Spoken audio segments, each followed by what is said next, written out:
दोस्तों आज के सेशन में हम लोग बात करने वाले हैं बिहार शिक्षक बहाली के बारे में बात कर रहे हैं और इस पर मंडरा रहे कार्य बादलों के बारे में हम लोग बात करने वाले हैं। 6 से 8 का क्या होगा इसके बारे में हम लोग बात करने वाले हैं और 1 से लेकर के 5 तक जो अभी खुशी मना रहे हैं कि हमारे पास तो 85,000 वैकेंसी है, इसके बारे में भी हम लोग बात करने वाले हैं। ये भी खुशी बहुत लंबे दिनों तक नहीं रहने वाली है क्योंकि सरकार ऐसी नीति से ही चल रही है और ये जो नीति है यदि आप जान जाएंगे तो आप भी समझ जाएंगे और आप भी इसका विरोध करेंगे, 1 से 5 वाले हों या फिर कोई हो। तो चलिए हम लोग बिना विलंब के हुए आज के सेशन को हम लोग शुरू करते हैं। इस सेशन को आप जरूर शेयर कर दीजिएगा और वीडियो को लाइक कर दीजिएगा और यदि अभी तक नहीं सब्सक्राइब किए हैं तो जरूर सब्सक्राइब कर दीजिएगा।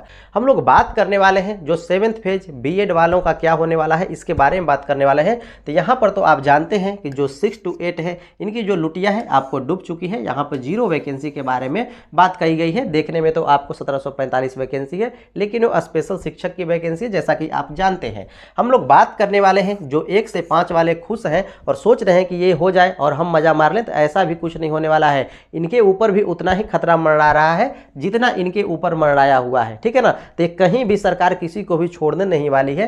क्यों नहीं छोड़ने वाली है सबके बारे में बात करने वाले हैं, ठीक है ना। जो आपको यहाँ पर बीएड की वैलिड के बारे में हम लोग बात करने वाले हैं। आगे हम लोग बात करने वाले हैं क्या नियोजित प्लस फ्रेशर ही नई नियमावली है। जो आपको नई नियमावली है ये क्या नियोजित प्लस फ्रेशर ही है, ठीक है ना, या फिर कुछ और है। यहाँ पर हम लोग आगे बात करने वाले हैं यदि नियोजित इसमें 35% शामिल हो गए तो फ्रेशर का क्या होने वाला है इसके बारे में हम लोग बात करने वाले हैं। तो चलिए हम लोग हर एक पॉइंट पर हम लोग बात करेंगे। क्या नई नियमावली को कोर्ट में चैलेंज किया जाएगा या फिर किया गया है, इसके बारे में हम लोग बात करने वाले हैं। तो चलिए हम लोग बात कर लेते हैं शुरू से। तो यहाँ पर जानते हैं जैसा कि जो 6 से 8 की रिक्ति आपको लूट चुकी है, ये आपको 1745 सिर्फ देखने को है, ये आपको मिलने को नहीं है क्योंकि वो स्पेशल बीएड वालों के लिए है, स्पेशल डीएलएड वालों के लिए है। तो यहाँ पर इनकी जो रिक्ति हो गई आपको 0 हो गई।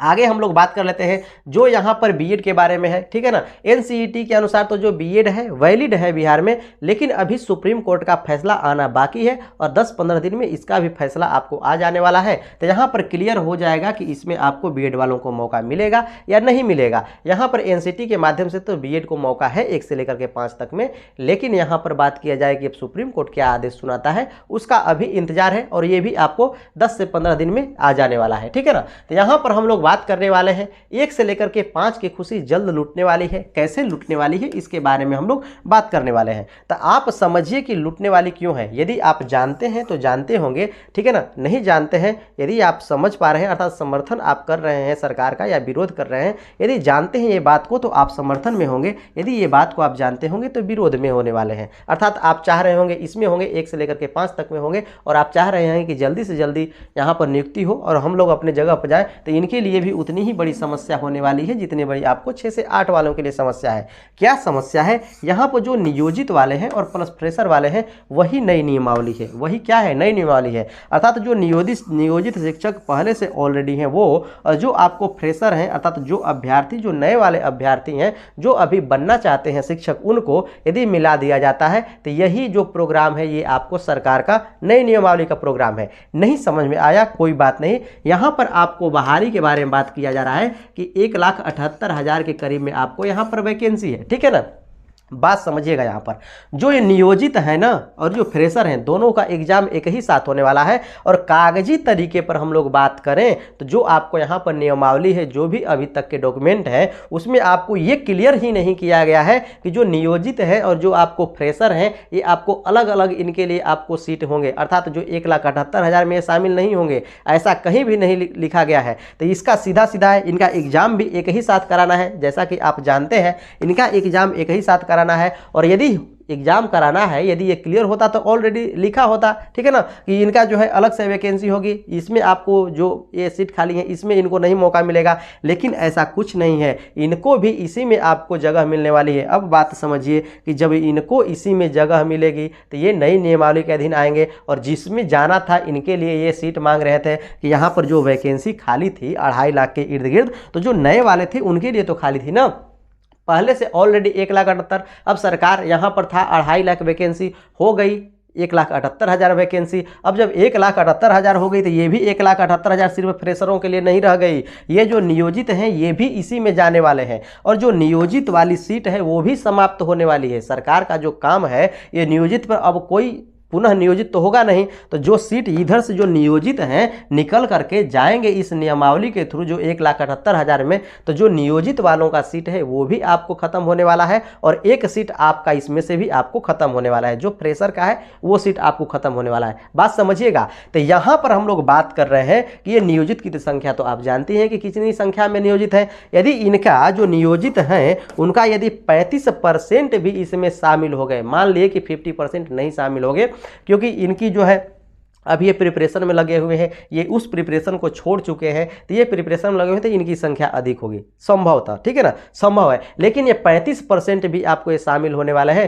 तो ये 1,78,000 वाला कहाँ का आंकड़ा जाने वाला है ये आप समझ सकते हैं। और जब ये इसमें चले जाएंगे अर्थात ये जो 35% है इसमें शामिल होंगे तो ये आंकड़ा क्या होगा। और यहाँ पर जो ये 1 से लेकर के 5 तक में जो ये कह रहे हैं कि हमारे पास 85,000 है, 85,000 है, तब 85,000 में भी ऑलरेडी जो 5,000 है ना वो स्पेशल शिक्षकों के लिए है। जैसे यहाँ पर 6 से 8 तक के बारे में बात किया गया है, 6 से 8 तक के बारे में 1745 के बारे में बात किया गया स्पेशल ना, तो उसी तरह से 1 से लेकर के 5 तक में आपको 5,000 है और 80,000 बचा। और इस 80,000 में भी ये क्या होने वाले हैं, ये भी तो आकर के जाकर के इसी में आपको शामिल होने वाले हैं ना, क्योंकि ये तो इसी में है और ये 80,000 इसी में से निकल करके आया है। अर्थात जो ये कह रहे हैं यहाँ पे इनको खुशी है कि नहीं यहाँ पर ऐसे नहीं होना चाहिए, ऐसे नहीं होना चाहिए, तो 1 से 5 वालों के लिए भी समस्या उतनी ही बड़ी है जितनी बड़ी समस्या यहाँ पर 1 से 8 वालों के लिए है, 6 से 8 वालों के लिए है। 6 से 8 वालों का तो समस्या ही कुछ अलग है, यहाँ पर तो 0 वैकेंसी है, इसमें तो कुछ है। लेकिन इसमें यदि इस 80,000 में आकर के इधर से 20,000, 25,000, 30,000 कुछ भी आकर के इसमें जुड़ जाते हैं तो समझिए कि इनकी सीट कितने होने वाली है। ऑलरेडी इनकी जो आपको थी यहाँ पर खाली पोस्ट थी ऑलरेडी यहाँ पर 1 लाख से ऊपर थी। यहाँ पर अभ्यर्थियों के बारे में बात करें तो प्राइमरी में अभ्यर्थियों की संख्या भी काफ़ी अधिक है, 1 लाख से ऊपर है, उसमें भी सीट कम मिला। और इसमें भी यदि इनको घुसा दिया जाए 25-30,000 तो कहाँ से आपको इसमें होने वाला है, समझिए आधे अभ्यर्थी तो इसी तरह से रह जाएंगे, इसी तरह से बिल्कुल इस तरह से रह जाने वाले हैं। तो इनके लिए भी उतनी ही बड़ी समस्या होने वाली है जो आपको यहाँ पर नई आपको नियमावली के थ्रू यहाँ पर सरकार करने जा रही है और जो करने की सरकार की मंशा है। तो मैं ऐसा करता हूं कि इतनी बातें आपको अच्छी तरह समझ में आ रही हैं, इसमें आपको कोई तकलीफ नहीं है। तो जो ये सरकार है ना, नई नियमावली की जो रिक्तियों के बारे में बात करें और रिक्तियों का सृजन बात जो किया गया है ये वो अभ्यर्थियों के आंख में धूल झोंकने के बारे में ही काम किया गया है, बाकी और कुछ नहीं है। आंख में धूल झोंकने के कान को बंद करने का ही काम है, अर्थात अभ्यर्थियों को एक तरह से कान भी बंद कर दिया जाए, आंख से मतलब दिखाई कुछ और दे रहा है और अंदर से जो सारी की सारी प्रक्रिया हो रही हैं कुछ और। मैं ऐसा करता हूं कि इतनी बात आपको समझ में आ रही है। आगे हम लोग बात करते हैं जो कानून के बारे में जानते हैं थोड़ा बहुत, तो ये भी वो जानते हैं कि जो नोटिफिकेशन में जितने पद सृजित होते हैं रिक्तियां भी उतनी ही होती हैं, जितने पद सृजित होते हैं रिक्तियां भी उतनी ही होती हैं।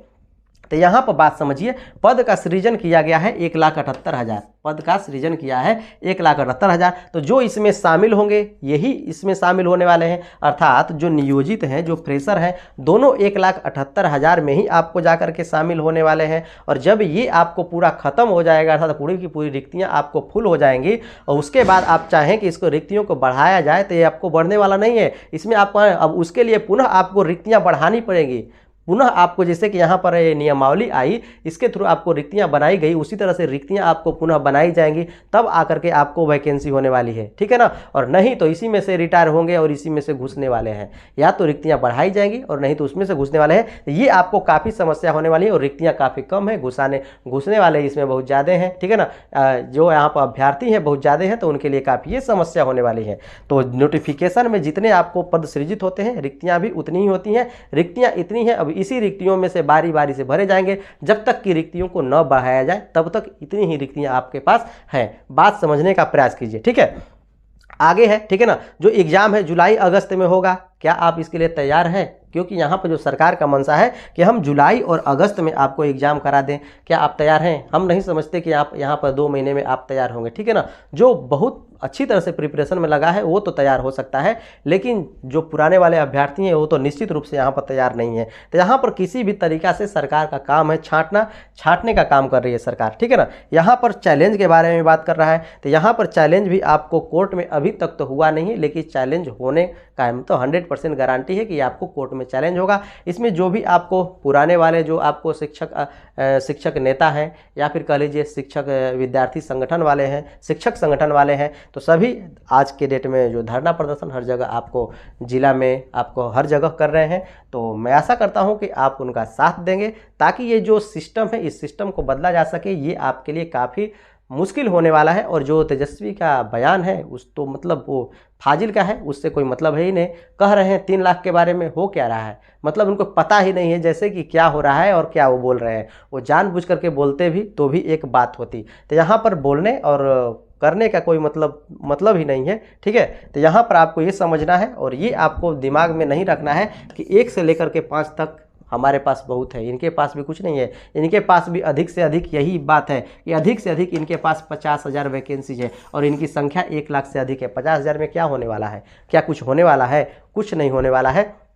तो ये उतनी खुशी न मनाएं। तो इसको यदि रिक्तियों को बढ़ाया जाए, यदि इनकी रिक्तियों को बढ़ाया जाता है और यदि ये 50,000 है और ये बीएड के पक्ष में जाता है तो ये भी 50,000 वाले क्या होने वाला है? घटने वाला है। तो यहाँ पर इनकी यदि रिक्तियाँ आ जाती हैं तो कुछ हद तक से यहाँ पर ये मेंटेन में होगा, अर्थात संतुलन में कुछ हो सकता है। जब इनकी रिक्तियाँ 30,000 35,000 जो आपको हैं यदि आ जाएँ, अर्थात यहाँ पर 6 से 8 वालों का, तो ये कुछ हो सकता है संतुलन में। लेकिन हमेशा असंतुलन पैदा करेंगे ये नियोजित वाले। नियोजित वालों का जो है हमेशा क्या होना चाहिए, जो नियोजित वालों का है उनके अलग तरह की ही आपको यहाँ पर वैकेंसी निकलनी चाहिए, अलग परीक्षा होनी चाहिए। इनके लिए अब जितनी हो 1 लाख सीट हो, 50,000 सीट हो, या फिर जो पास कर जाएगा उनको मिल जाएगा, लेकिन इससे बाहर होने चाहिए। यदि ये इसमें शामिल होंगे तो ये कहीं ना कहीं बर्बाद करने वाले हैं। ठीक है, यदि आपको आज का सेशन बहुत बेहतर लगा है तो लाइक से सब्सक्राइब जरूर कर दीजिएगा और इस तरह से इस चैनल पर रहिएगा। आज के लिए इतना ही, देखने के लिए धन्यवाद। मिलते हैं इस तरह की नेक्स्ट इंटरेस्टिंग वीडियो में।